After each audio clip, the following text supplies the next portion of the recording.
बिल्कुल। हेमंत अत्री जी, यहाँ पर जब सुप्रीम कोर्ट से उन्हें जमानत मिली थी तो उसमें सशर्त जमानत उन्हें दी गई थी, जिसमें साफ तौर पर लिखा हुआ था कि ना तो वो कार्यालय जा सकेंगे मुख्यमंत्री के, ना वो सचिवालय जा सकेंगे, ना ही किसी फाइल पर दस्तखत कर सकेंगे। तो वैसे भी मुख्यमंत्री के तौर पर उनके जो काम थे वो करीब करीब उस पर पाबंदियां जो है वो लग चुकी थी कोर्ट की तरफ से जब उन्हें जमानत दी गई। तो ऐसे में यहाँ पर एक काफी स्मार्ट मूव आप कहेंगे इसे? निश्चित तौर पे अदिति जी, देखिए अरविंद केजरीवाल बहुत स्मार्ट पॉलिटिशियन है। वो हर चीज को राजनीतिक पैंतरे में बदलना जानते हैं।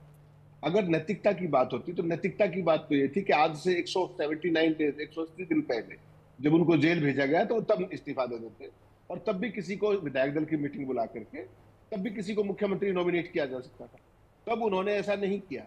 तब उनको तमाम तरह की आशंकाएं थी कि कहीं कोई पार्टी में टूट फूट ना हो जाए, ये ना हो जाए, वो ना हो जाए। अब चूंकि वो जेल से बाहर आ गए हैं और देश की शीर्ष अदालत ने एक इंस्ट्रक्शन दी है कि ना तो वो कार्यालय जा सकते हैं और ना ही वो किसी फाइल पे साइन कर सकते हैं। उसका मतलब बड़ा साफ है, और पिछले 180 दिन से भी ये बात साफ है कि दिल्ली के अंदर गवर्नेंस तमाम कारणों के चलते बैक सीट पे जा चुकी है। मुख्यमंत्री जेल में थे और अब वो बाहर आए हैं तो उनके ऊपर वो रिस्ट्रिक्शंस जारी रहेंगी। ऑफिस नहीं जा सकते, फाइल नहीं निकाल सकते। बड़ा साफ है कि अब चुनाव में जाना है तो आपको तमाम फैसले लेने पड़ेंगे। बेशक केजरीवाल ने इस्तीफा दे देंगे 2 दिन के बाद, लेकिन जो भी मुख्यमंत्री आएगा, कार्यवाहक मुख्यमंत्री आएगा, वो सब उन्हीं के इशारों पर काम चलेगा।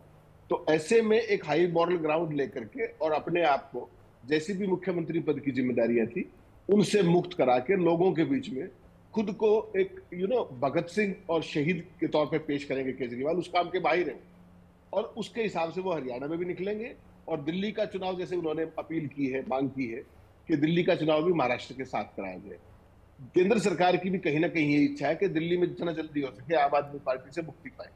अगर केजरीवाल इस स्टैंड पे कायम रहते हैं तो मुझे लगता है कि एक बार किसी को मुख्यमंत्री बना करके और वो कोशिश जितना जल्दी हाउस डिसॉल्व करवाए दे, कुछ बड़े लोकप्रिय से फैसले करके पॉपुलिस्टिक, और उसके बाद वो भी विधानसभा को डिसॉल्व करके जल्दी चुनाव कराने की मांग कर सकते। बिल्कुल। तो तो यहाँ पर बिल्कुल हेमंत जी, यहाँ पर अरविंद मोहन जी कह रहे हैं कि जनता के बीच बहुत ज्यादा फर्क पड़ेगा, ऐसा लगता नहीं है। लेकिन क्या आप इस बात से सहमत हैं? लोकसभा चुनाव में भले ही बीजेपी का पलड़ा भारी रहा हो, लेकिन हम विधानसभा चुनाव में हम देख चुके हैं कि किस तरह से आम आदमी पार्टी की एक तरह से लहर रहती है और कहीं ना कहीं जनता के मन में ये बात रहती है कि बीजेपी से या केंद्र से जो खींचतान रहती है उसके चलते बहुत से दिल्ली के काम है जो वो अटके पड़े हुए हैं।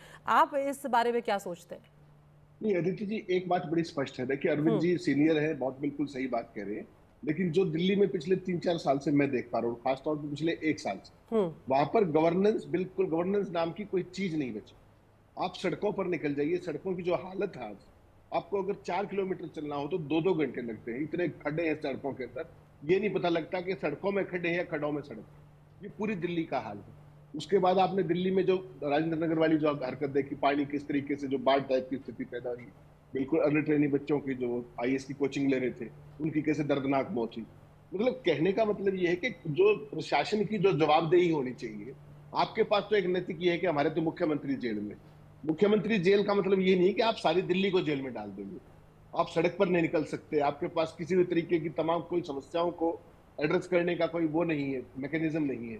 आप आम आदमी पार्टी पर आरोप लगाते हैं, आम आदमी पार्टी भाजपा पर आरोप लगाती है। ये सारी बातें पॉलिटिकली ठीक है, लेकिन व्हाट अबाउट द गवर्नेंस? आप देश की राजधानी है भाई। देश की राजधानी के अंदर जिस तरीके का मॉडल क्रिएट किया, चाहे वो कांग्रेस जो भारतीय जनता पार्टी ने किया, चाहे वो आम आदमी पार्टी, वो दोनों ही गलत है। एक चुनी हुई सरकार है, एक चुनी हुई एक लेफ्टिनेंट गवर्नर है, दोनों की अपनी सीमाएं हैं। दोनों को मिलजुल कर दिल्ली को आगे बढ़ाने की बात करनी चाहिए थी। वो किन्हीं भी कारणों से अगर गवर्नेंस प्रभावित होती है तो उसकी अकाउंटेबिलिटी मुझे लगता है आदित्य जी फिक्स होनी चाहिए, जिसकी भी गलती है। यहाँ तो उल्टा बिल्कुल। है हेमंत जी, कि आप जितना गलत। मैं उसी का जिक्र कर रही हूँ। मैं उसी वही आपसे पूछ रही हूँ कि क्या यहाँ पर सहानुभूति वोट हासिल करने की जो बात आएगी उसमें आम आदमी पार्टी का पलड़ा भारी हो सकता है क्या? कि हमारे तो नेता जो हैं वो भी जेल में डाल दिए जाते हैं, हम कोई फाइल देते हैं तो वो एलजी साहब के सामने अटका दी जाती है। क्योंकि आप जो बात कह रहे हैं गवर्नेंस की, हर बार जनता इतनी तकनीकी बारीकियों में जा नहीं पाती है। नहीं आदित्य, आप बिल्कुल ठीक कह रही है, लेकिन सवाल तो ये है ना कि आप ये कब तक उंगली कटा के शहीद होते रहे। हम्म। अगर किसी कारण से, मैं कहता हूं, आप तो राजनीतिक बदले की भावना से ही जेल में भेजा गया, तो आपका नैतिकता तब कहां गई थी? आप तुरंत इस्तीफा दे करके किसी दूसरे व्यक्ति को मुख्यमंत्री बना कर जाते। 6 महीने दिल्ली का तो ये हाल ना होता ना कि कोई फाइल साइन ही नहीं हो पाएगी, कोई चीज स्टैंड स्टिल तो नहीं होगा ना कम से कम।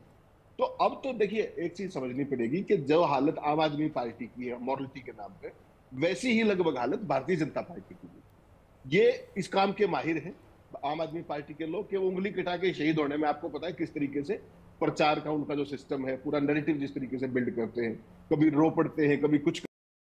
तो भारतीय जनता पार्टी को भी ये देखना चाहिए कि आने वाला चुनाव तो बिल्कुल सिर पे खड़ा है, और अगर वो प्रीपोन हो गया तो बिल्कुल तो महाराष्ट्र के साथ ही अनाउंस हो जाएगा, उसमें तो कोई बात ही नहीं।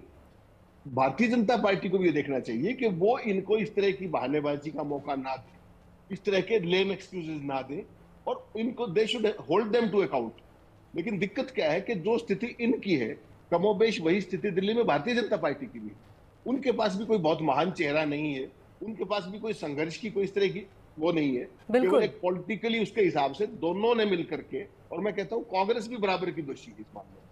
कांग्रेस बेसिक सीट एक भी ना हो, लेकिन उनके भी एक राजनीतिक पार्टी के नाते एक नैतिक दायित्व तो था ना दिल्ली के, तो वो इंडिया अलायंस के चक्कर में नहीं बोलते।